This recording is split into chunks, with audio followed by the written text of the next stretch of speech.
on this important project. And only this year, we had an expert meeting in Paris. But like other projects, the ethical code of conduct for scientists are very complicated, and we had fierce discussions about the scope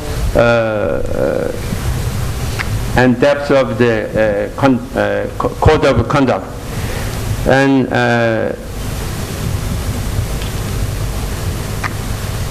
it has been being done quite well, and we hope to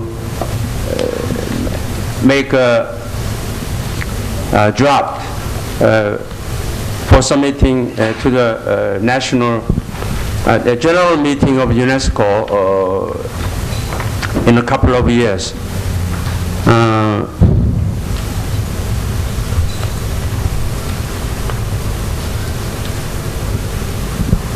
And another important field is environmental ethics. For the ordinary session, March this year in Bangkok here, we got the draft of the Declaration on Environmental Ethics. And this, along with the precautionary principle,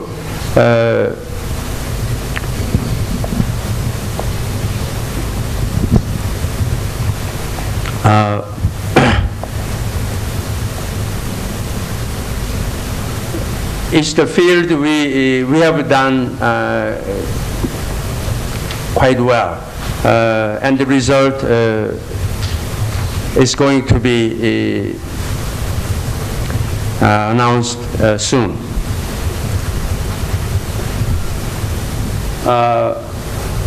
For environmental ethics, here is the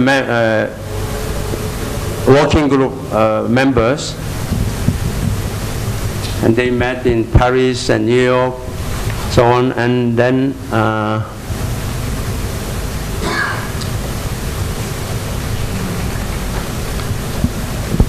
this is a working group on precautionary principle,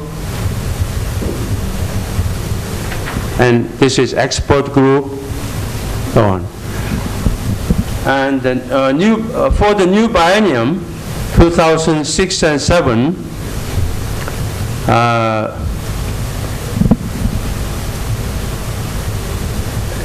this is a line of action for bioethics, which Daryl Mather already gave you good explanation.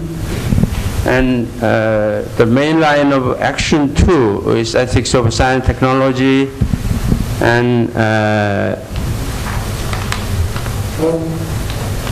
it consists of 5 major fields. I talked at the beginning: environmental ethics, and ethics of outer space, code of conduct for scientists,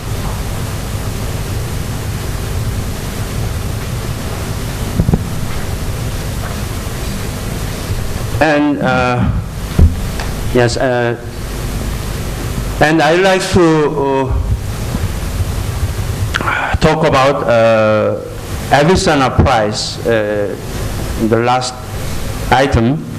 The Avicenna Prize was created by UNESCO with the initiative taken by Iranian government, and the first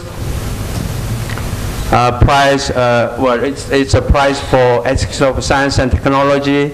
The first prize was given to Canadian ethicists. The second one was decided March this year here in Bangkok. The prize winner is from Arab Emirate.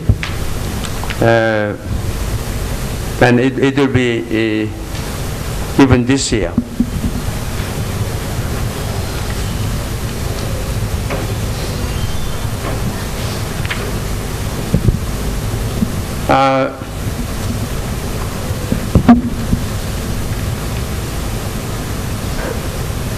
All of you probably know about the history of UNESCO. It could have been, that UNESCO could have been UNESCO, omitting S. But S was added by Julian Huxley, the first Secretary General of UNESCO. And since then, science have been very important, but still more emphasis is on education and culture rather than science. So we are still in the position to persuade the headquarters of UNESCO on the importance of science and technology, and also ethics of science and technology.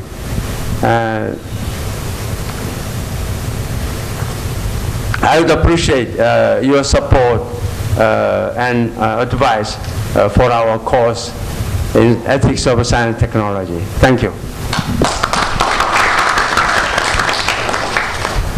Thank you very much. So I think it's a very, you may have some questions for us. Let me just mention a couple of things. Firstly, on the comments, the code of conduct is one of the main activities, and on page 50 to 52, the last 3 pages of your abstract book, is a copy of a document from the Executive Board, which specifically is discussing the advisability of elaborating an international declaration on science ethics to serve as a basis for an ethical code of conduct for scientists.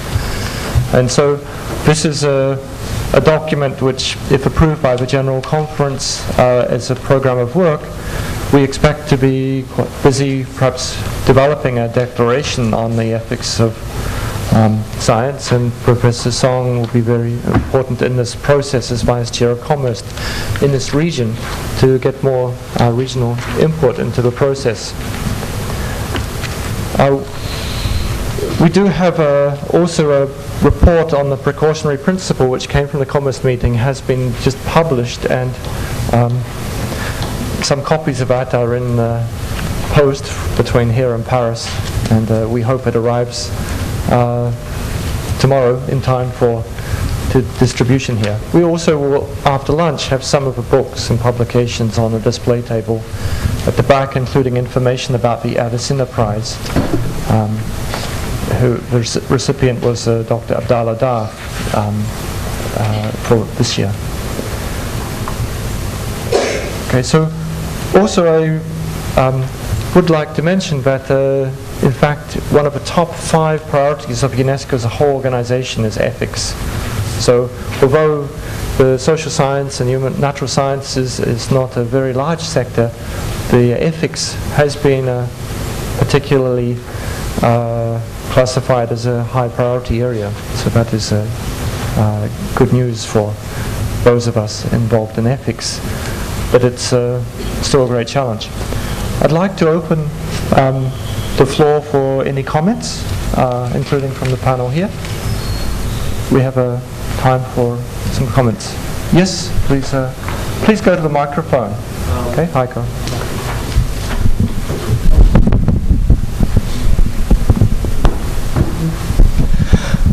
Daryl, you told us about the shift from paternalism to informed consent and to informed choice. Do you really think you're on the way from paternalism to informed choice? I think that it's a very long way to come from paternalism to informed consent, and this way has to be done still. Yes, it's a long way in every culture, but in some cultures it has gone towards a choice. The question whether it's informed or not is another one. But it is gone in some cultures very quickly. It's interesting, in the United States, it shifted from, for example, let's imagine an issue of telling the truth to a terminally ill patient. In the 1960s, only 10% of patients would be told the truth. By 1970, only 10% of patients would not be told the truth. But in other cultures, it's taken decades to not even reach that far. So and in others, it's still only 10%. So it's going at different speeds in different cultures. And can I remind everyone to please tell us your name when you make a comment. Okay, Heiko. Yeah, no. You want to follow? Okay, sorry, my name is Heiko Zude from Germany. Thank you. Okay, at the back, please come to the microphone.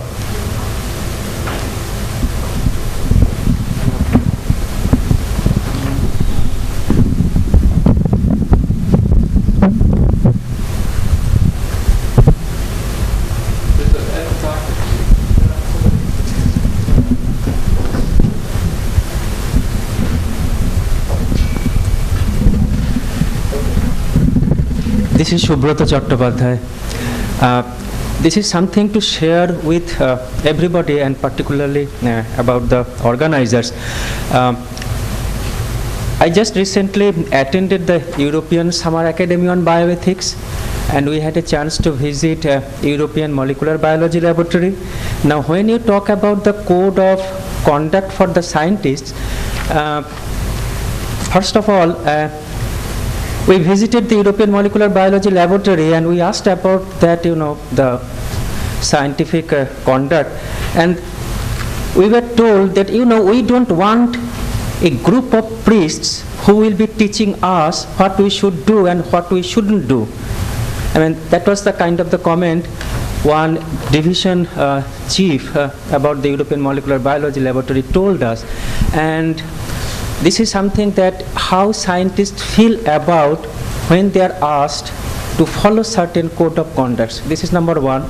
Number two is that, to be honest, we represent here many cultures and the countries.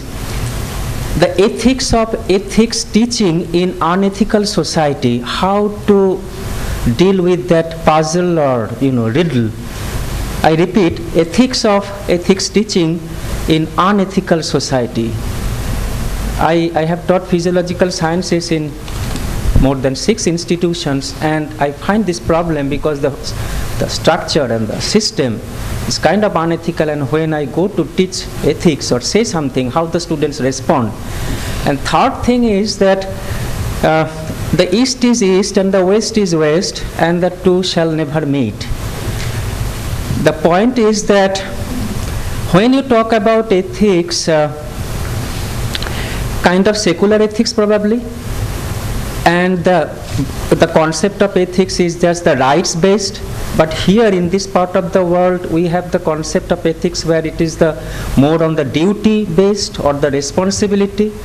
So how to deal with that aspect when rights based ethics vis-a-vis responsibility or duty based ethics in this part of the world or in the majority world? Thank you.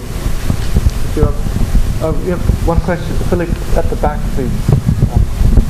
Yeah, at the back. Nina was first, right at the back of the room. Yes.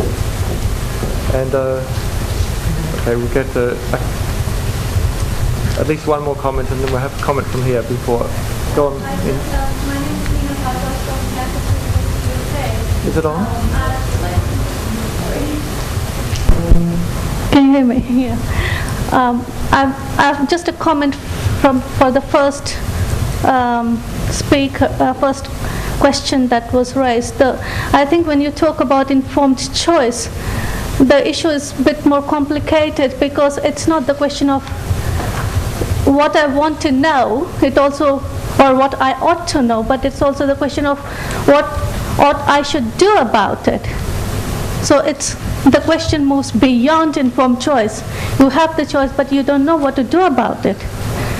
So it's what do you see beyond informed choice would be informed decision making. And that becomes very complex. So just leaving at the level of choice itself is not enough. Thank you.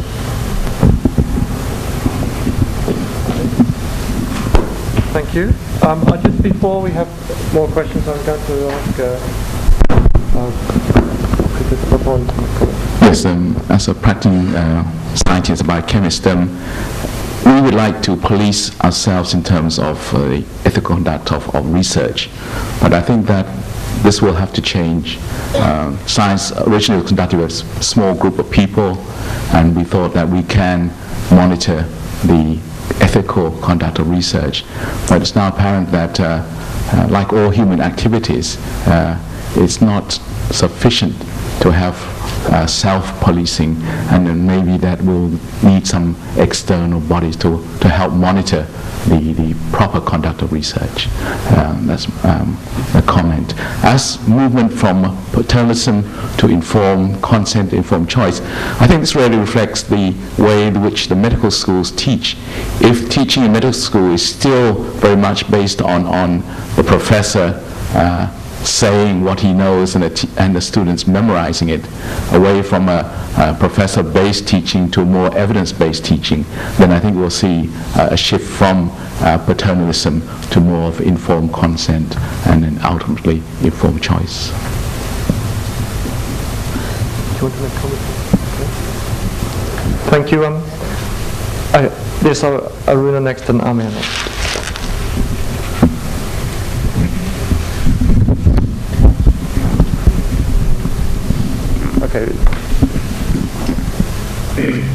Hello, I'm Professor Aruna from India. This question is to UNESCO. You have indicated, as far as environmental ethics is concerned, you have constituted a committee where the committee consists of only Westerners, but I think environmental ethics must be propagated more to the developing countries, and so you should include at least one or two from the developing countries, preferably from South Asia and Southeast Asia.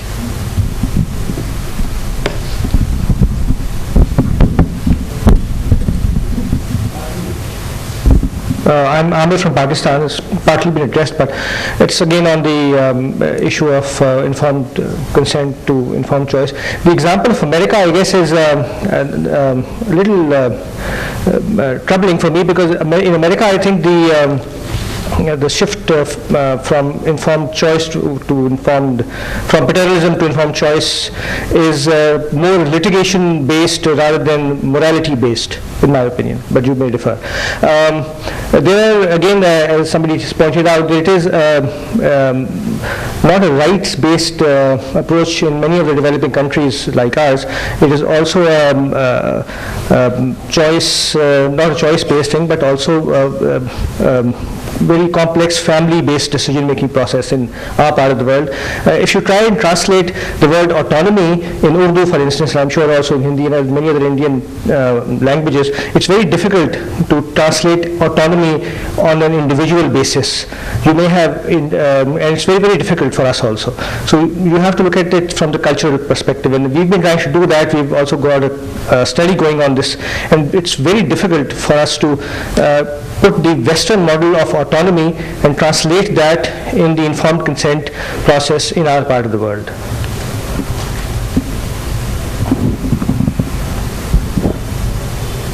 Firstly, on the autonomy question, yes, I think it's very difficult to have a translation. I remember when I lived in Japan, one of my first academic debates in Japanese with bioethicists there was on the word autonomy, and I found my advice from Westerners who spoke Japanese, we thought autonomy should be translated into a different word, but most Japanese bioethicists thought it should be translated into another word. But there's actually debate still, because philosophers like to debate anyway, on which word is appropriate. But it clearly has importance for education as well, if we're going to empower people. On the makeup of the experts group, it's only a preliminary experts group. There were people from Mexico, China and South Africa, so there's some developing country, but sadly not enough. And so that's why we're having such regional meeting in Asia Pacific to try to get your views on these aspects. And so that's why we have these meetings, and we should do as much as we can. So I think it's in the context of this program of UNESCO ethics activity that we are trying to develop more and more input from each region, each culture, to develop the appropriate responses. Do you have anything? Okay, so okay, we're going to have, I think, lots of discussion. I think what we will do is let's break for a short morning tea, and we will get back, if you can get back here by 10:40. So that gives you a long 20-minute tea break, which is extremely long, as you're going to find out in this context of this meeting. It will be an extremely long tea break. And then we'll resume again. It's good that you've discussed. I'd like to thank Dr. Prapon for coming, and I'd like to thank this morning's speakers. Can I just make one announcement before tea break, that all those people with PowerPoint presentations who have not already sent them or given them, or who have any questions about whether they have been received, please give them to Naoko sitting at the computer here, because it's essential that we have these in the computer, and you can operate the computer yourself. From now on, we'll be shifting to I guess a number of submitted papers. There's only 100 or so papers to go, so please enjoy. But please enjoy your tea break. Thank you very much for this morning's start.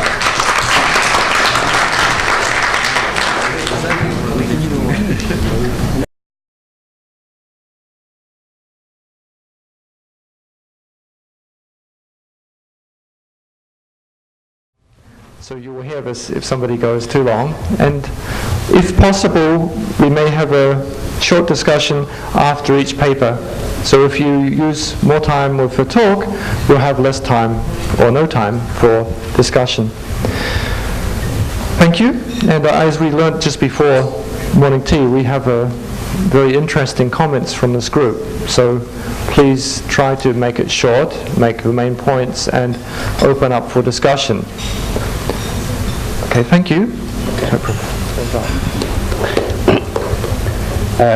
Thank you, Dr. Mason, and I'm very happy to be here to talk about traditional cultural value. And China is now paying the great cost for neglecting or ignoring this very important value. The core of Chinese culture includes Confucianism, Taoism, and Buddhism. The Confucianism is mainly ancient ethical doctrine, but has sustained influence on medicine, as a discipline, and the society in China. Confucianism, its core concept Ren, is the care ethics, which labeled medicine as the art of Ren, humans or humanis, and became intellectual foundation of Chinese medical ethics. The three principles of Confucianism, one is sage with and king without. That means everybody can become a sage, or Buddhism, Chinese Buddhism, everybody can become Buddha. Learn to be sage, but his virtue should be manifest in his action and relationship with others. The second principle is unity of heaven and human. The third principle is seeking the truth from within. This is why in Chinese tradition not to pay attention to the experiment. One of the very important proposition of the Confucius is its concept of relational personhood. Human being, what human distinguished from the animal is human beings' relational or social capacity. A person never seen as an isolated individual, but always conceived as a part of network of relations. The self-cultivation of biological human being to become a moral person is the process that is carried out in or through the social context and for the purpose of fulfilling social responsibility rather than self-actualization per se. The relations constitute and complete personhood. Then after the application of this relation comes the personhood, the person should not only consider him or herself. Confucius penned concept Ren with love, compassion, and care for others, and ever regarding sentiment and the moral capacity to feel for others. We love others or are compassionate to others not because we benefit from it, but we have the heart which cannot bear the suffering of the others. So, according to Confucianism, medicine is the art of Ren. They have the keep Ren in our heart. Before treat a patient, first treat my heart. First rectify myself, then rectify illness. Second, the heavy responsibility. Life and death in our hands. Do no harm is the art of Ren, the man should say. Duty of help the people as much as possible. And Ren intend respect for a person, according to another Confucius, Xunzi. And also treat the patient equally, and not seek self-interest against professionalization in the ancient China. But of course, this is too much. I think the two fundamental ethical responsibility of the science, both for the science as well as physician, should be good, the gong to others, patient, client, people, and not do harm to the health and life or make money by taking advantage of their vulnerability. Like because there is a debate in China about GMO. The GMO science should minimize possible harms to human beings' health and also to the ecosystem. If not, precautionary principle will prevail. Respect for human dignity, among all beings between heaven and earth, humans are the most precious. The GM scientists should respect people informed choice and give up their position against the labeling. Implication for health policy. Ren intends the government should take humane policy, including the government's responsibility for people's health, especially the public health. A sage treats those who have not fallen ill, but not those who are already ill. A superior doctor treats the country, a middle doctor treats the patient, and an inferior doctor treats the disease. As many physicians in China is inferior doctor, only treat the disease. 20 years health reform is deemed basically unsuccessful. This is quoted from the Center for Development Research, the State Council. The State Council is central government. The health reform was market-oriented. The after was transformed into or degenerate into the art of making money. There are great injustice in healthcare and also low efficiency. How satisfactory reform? More than 90% in the public to the change in healthcare during 10 years is unsatisfactory. More than 90% in medical professional satisfactory. A survey conducted by Youth Daily, 2005. Proportions of healthcare expenditure. Percentage in total healthcare expenditure. Government only 17, community 27, and individual more than 50, according to Health News. And equity in healthcare. Inequity in financing. Central government only 6.5%. Inequity in coverage. In urban areas, in the rural areas, you can see the decreasing. In 1993, it's 70, and in rural it's 5.8. But to the 2003, decreased to 43 in urban area and 3 to 1 in rural area. Inequity use of health service. In hospital, doctor-induced demand 20 to 60%. Reasonable prescription only 2%. No justice. Also, there are no efficiency. The number of population increasing, but the number of outpatient and the inpatient both decreasing. The percentage of healthcare expenditure already reached to the more than 5% of GDP, but 48% outpatient and 29% inpatient did not go to the hospital because of being unaffordable. The third national survey of healthcare service. Some economists urge central government to completely withdraw from healthcare field. So benchmarks for health reform are mainly economic. We have no ethical benchmark. The way out is that the government should take a real policy in healthcare. That is, provides basic healthcare to every people, but leave the non-basic needs to the market. And the coverage should be expanded with economic goals. That's my conclusion. And warmly welcome to Beijing, China, for participating in the 8th World Conference 2006. Dated August 6 to 9, the venue is the Beijing International Convention Center. Welcome to Beijing. Thank you for your attention. Perfect. Thank you very much. So, very good start, very interesting material.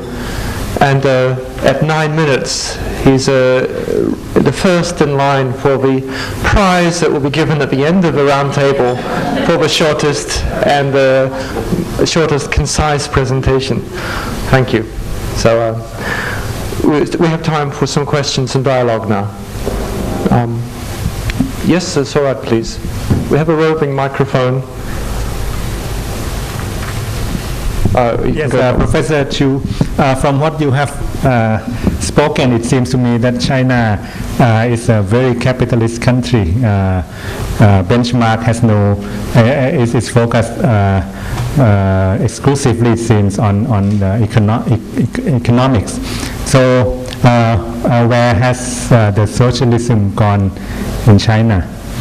Where has the socialism, according to the party, the situation in China? Yeah. Because this, I just report about the figure of some in healthcare. I just it comes from a report from the center.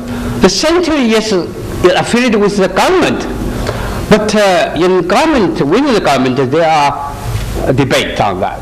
There's some very serious controversy about that. Especially some officials in Ministry of Health, they don't agree with this report, you know.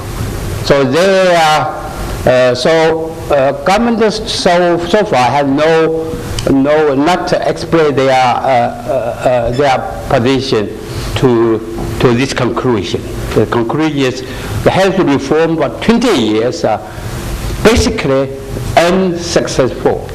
The government could say they are not express their attitude to that, but the different department in the government or different they have different opinions. That we are now being in debate on that. So so far I have no conclusion about that.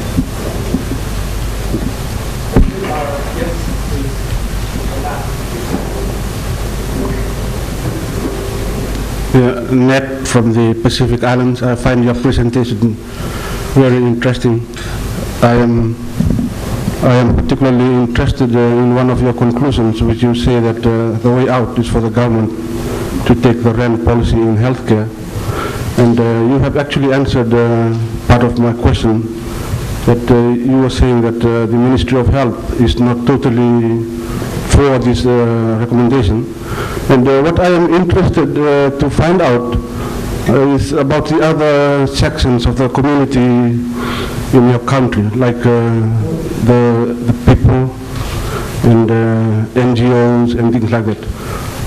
Because what I'm interested in is now you have an idea to move forward. And how realistic is this idea for your country? Will this remain in the philosophy department, or whether it actually has a possibility of being implemented on the ground? So who are the groups that are supporting this on the ground? Who are the other groups that are against it? And what is the possibility of moving this way forward? Thank you. That's clear.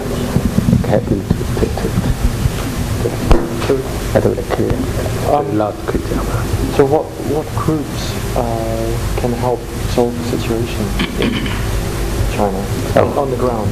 The kind of local groups or?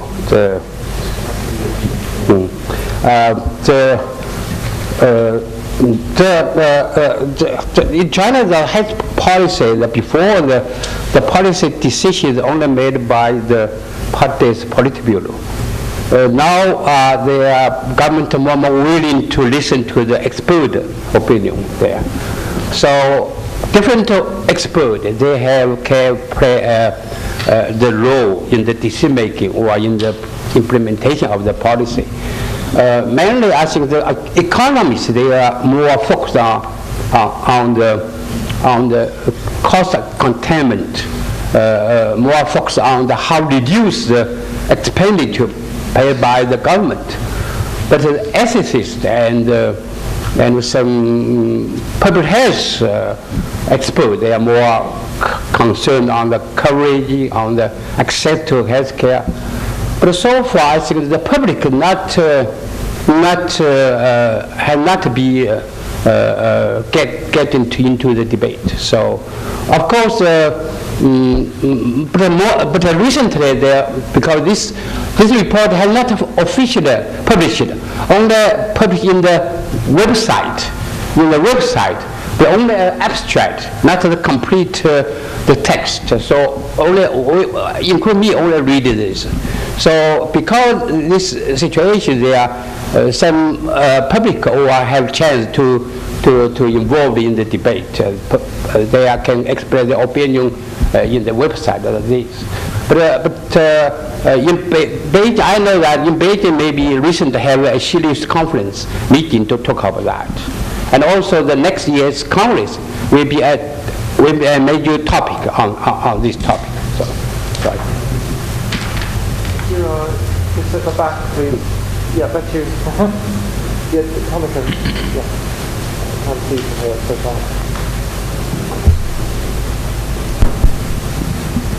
Professor Q, thank you for a very interesting presentation. I'm Tomiko from National Institute of Agrobiological Sciences, Japan. I was wondering to what extent people in civil societies like academicians and NGOs and other non-governmental sector would be able to exert some influence upon the governance created by the government. I mean, what role do people in civil society have in Chinese context? Yeah, okay, thank you. So far, just mentioned that only the academic, some intellectual that involve this debate. That the NGO that no, they are very weak role in this decision making. The NGO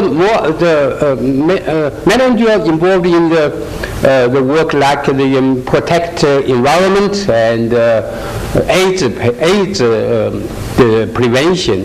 and the treatment. There are a lot of the NGO do that. They are very on this about the whole the people's population health, like this issue. They are not very few involved in this. So far the NGO, the voice of NGO is very weak in this area. The most of the people now involved in debate are academic in the institute or the academy like this. Okay, thank you very much. Thank you very much for the presentation. Yep. Okay, thank you. And so we hope that we can see everyone at the World Congress of Bioethics in 2006. The International Association of Bioethics organizes a conference every 2 years. And I'm also on the board of this association. It's a very interesting gathering, but sometimes becoming very large. But we're looking forward to the Beijing meeting. The next speaker is Professor Shinagawa, and he's not going to use the overheads, I believe. And you will, I should introduce that Professor Shinagawa is the only person in this room who has been with me at all Tsukuba Bioethics roundtables and various roundtables. We've traveled together in Turkey and in Palestine, Israel, and many places together teaching bioethics. So thank you. Thank you very much.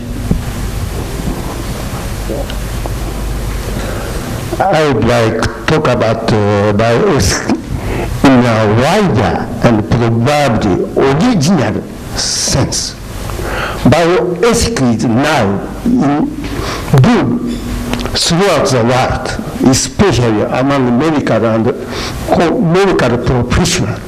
It is very easy to find some news and topics relating to bioethical problems in newspaper, weekly and monthly journals, TV, and so on.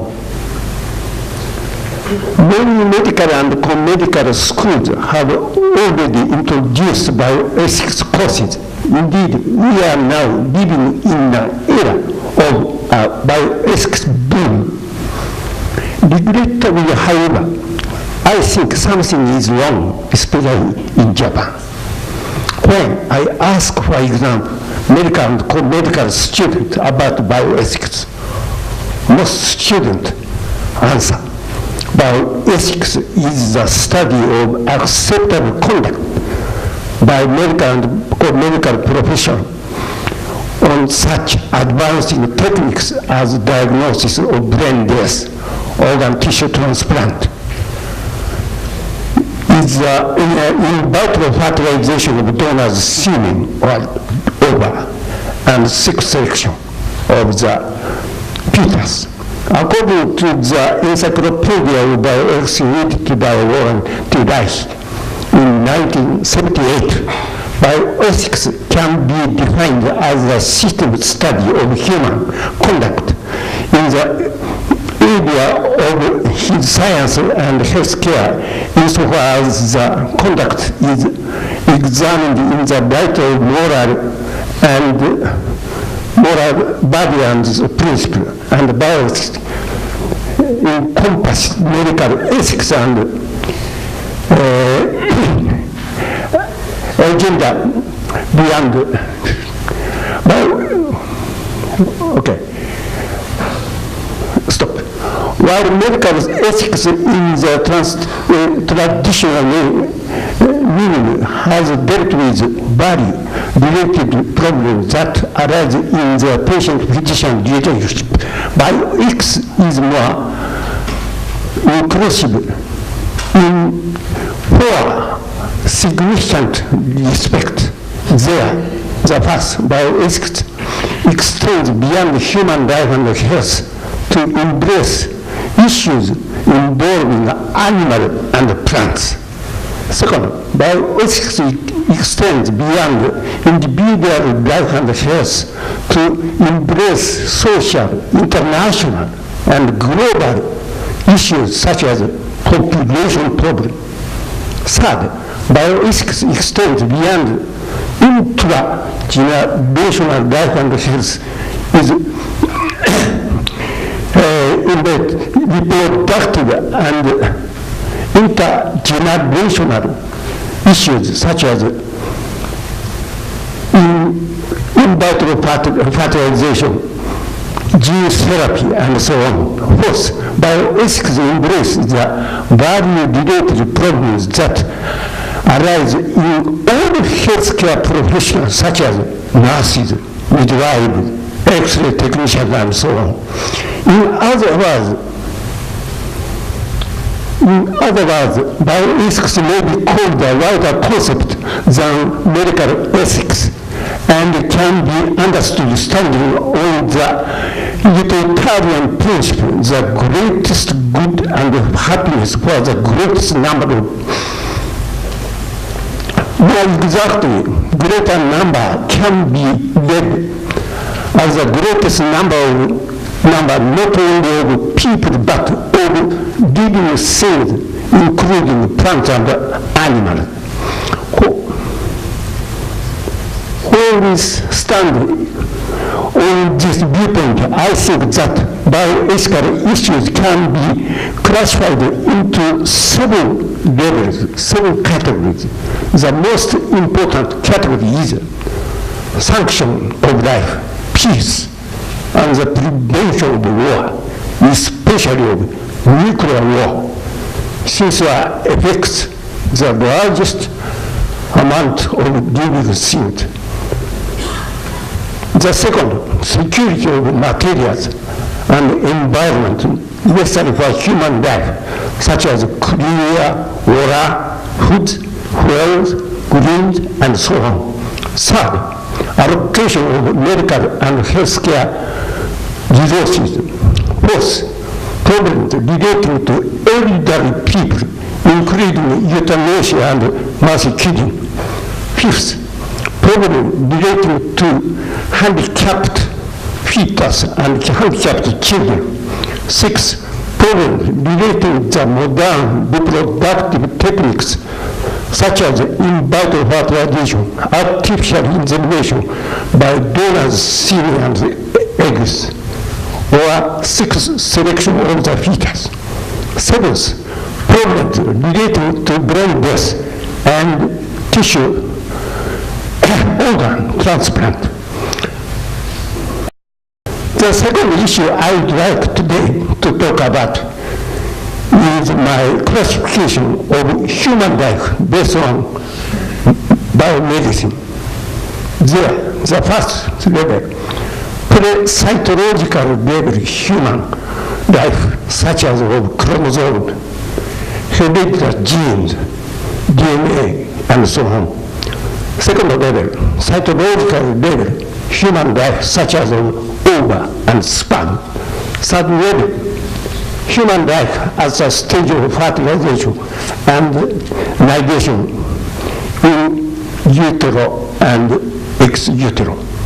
Fourth, human life at the stage of zygote, embryo, and fetus in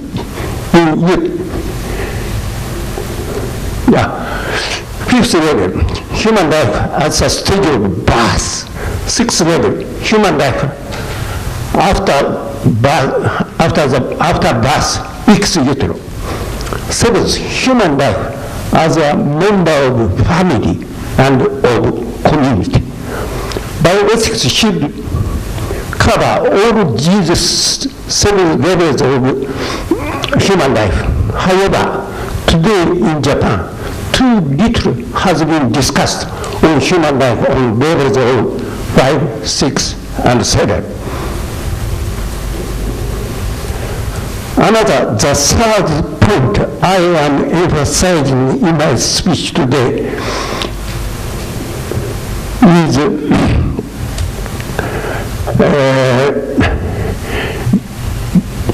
to my own classification of ethics, that is, genoethics and phenomena ethics, genotype, phenotype.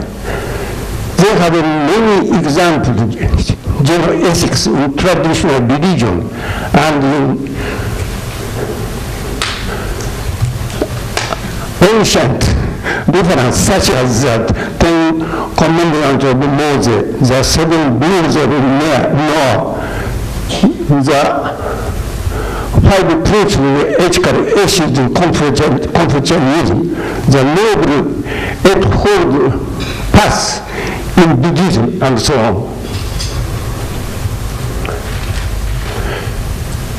Regrettably, however, endeavor to establish a minimum requirement of ethics for all people, for all nations, and for all countries are not sufficient, although the standardization of phenomenal ethics is extremely difficult, since phenomenal ethics are very often the product of history, political and socio-economic situations between and within nations and countries.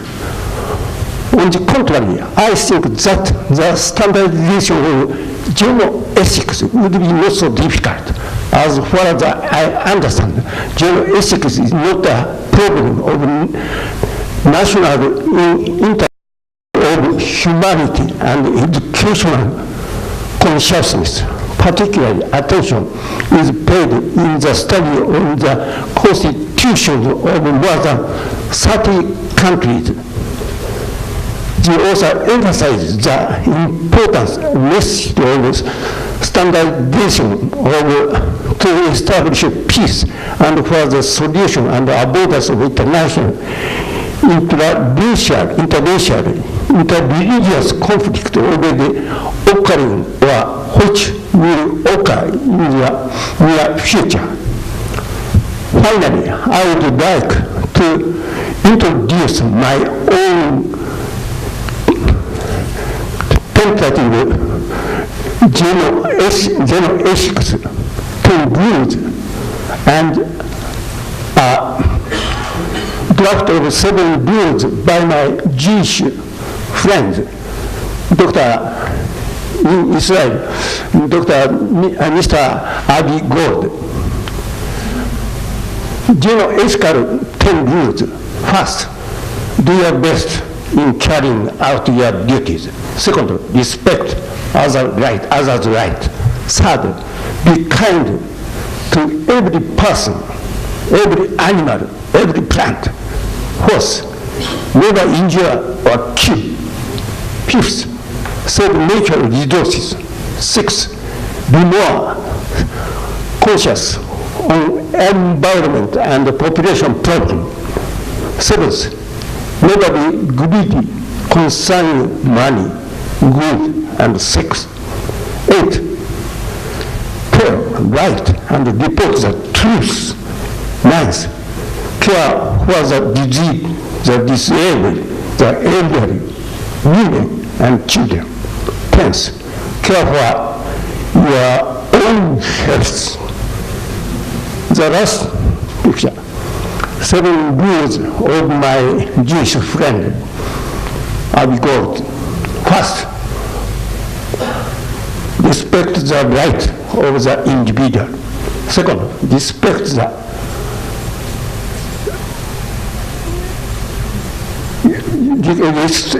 and honor parents and elders. Third, prohibition of murder, theft, and adultery. Fourth, prohibition of lying. Fifth, protection of the individual against good deed. Sixth, establish legal systems with court and law. Seventh, prevention of cruelty to animals and the consideration of animal feelings. More exactly, in my paper. I hope to read my paper. Thank you very much.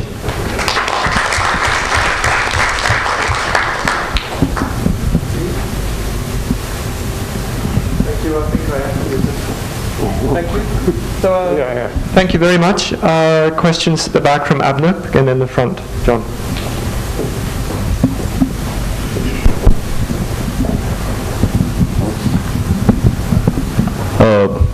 Abhik Gupta from India. Shinagawa-san, it's nice to hear you again. But when you are talking about bioethics and medical ethics in a wider sense, and we are on the one hand we are talking about brain death and organ transplantation and all these problems. In many developing countries and undeveloped countries, underdeveloped countries, it's a basic question of most of the people not having access to drugs or other medical facilities, or globalization and its impact on generic drugs availability and all that. Now, in such a kind of disparate situation, how do we really, sort of resolve these issues? What should be done in the future? Because otherwise, a very large section of mankind, they're having totally different kind of issues, very, very basic issues, and a lot of ethical contradictions are coming up there. So how do we really resolve this in future? Thank you very much. Nice comment. John Buckeridge from Australia. I have a comment based upon what we've heard here. It's rather refreshing to hear a person from a medical discipline speak about having bioethics going back to its original definition to include the environment. And I was under the impression at one stage that I may be a very small minority here. At ComEst and IBC earlier this year, the comment was made, and I'll stress this later on, that for us to use the term bioethics in its current form, in other words, doing exactly what we've had up here, talking about the environment, is just too complex and there's just too little time. Now, I took considerable exception to that, because if we destroy the environment, we've destroyed ourselves. And on that basis, I would like to very sincerely thank this presentation here, because I think it goes right back to what we're all about here, and that is looking at bioethics as being a holistic rather than simply a medical ethical branch. So thank you very much.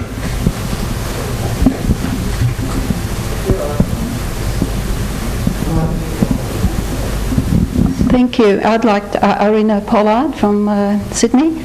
I'd like to really also reinforce the importance of widening ethics to include the transgenerational.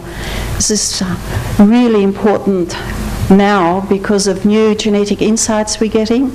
There's the epigenetic inheritance as well as the genetic inheritance, and mostly we've been thinking about mutations and the slow evolutionary way, but there is a lot of evidence now that the subsequent generations actually epigenetically inherit lifestyle factors, even in the simple things like nutrition.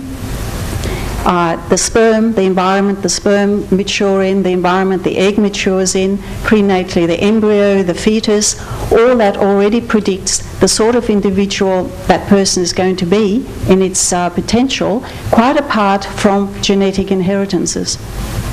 Again, I want to reinforce John's and what you were saying, that it is so important to widen bioethics.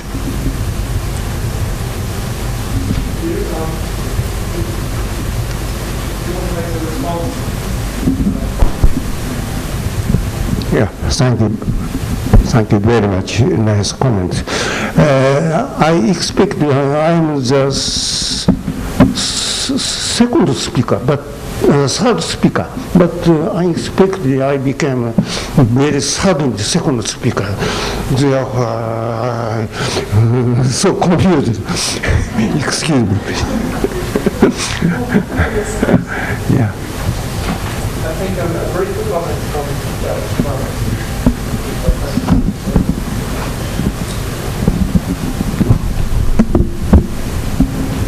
this is regarding the use of the term developed and developing in our discussion. Is it ethical to describe a country developed simply because it is more rich, or it is in terms of human relationship? I mean, consider a country like Bhutan, where there is no prostitution, no begging, no unemployment, and no violence, and compared to that in US. So is it ethical to consider Bhutan is developing or undeveloped and US is developed simply because it is more rich.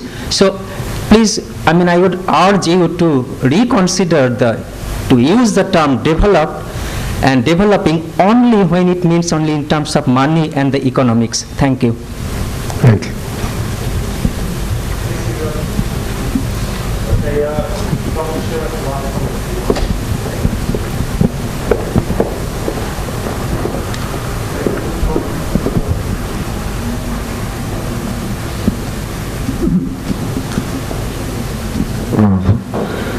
Thank you, sir. It's very interesting. But we can say that the Eastern culture is very rich. So we can say developed in ethical context. And economic terms we are developing. In Western we can say they are slightly developing. We can do like that.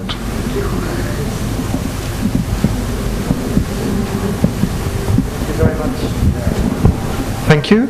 So we can all reflect, I think, on developing and developed for what. And the next presentation is going to be a switch in topic that Suliana could not come from Fiji, and Peggy is going to present Suliana's paper in replace for her paper on session 6.